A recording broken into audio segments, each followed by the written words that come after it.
হ্যাঁ বল। ও তো বাড়ি এসে গেছি ছেলেটাকে নিয়ে, এসে ছেলেকে খাট খেতে দিলাম, জামা কাপড় তুললাম।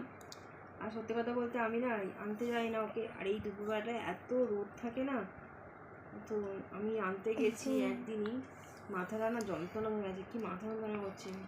এবার একটুখানি শুই, তারপর উঠে আবার কাজ আছে, সন্ধ্যে দিতে যাবো।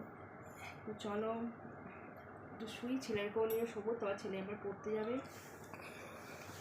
ছেলে বসে আছে, খেয়ে একটু মোবাইল দেখছে, আমি এখানে একটু শুয়ে আছি।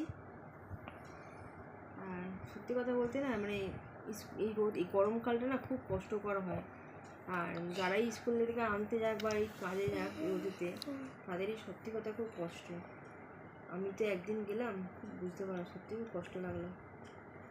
আর আমাদের এখানে সব মানে ভাইদের এই রোজা হচ্ছে, তো ওখানে দেখলাম খুব রাস্তাঘাটে খুব ভিড়ও ছিল, কিছুটা পথ আবার হেরিয়ে ছেলেটাকে নিয়ে আসতে হলো, তো খুব কষ্ট হয়েছে। চলো এখন একটু শুই, পরে আবার দেখা হচ্ছে।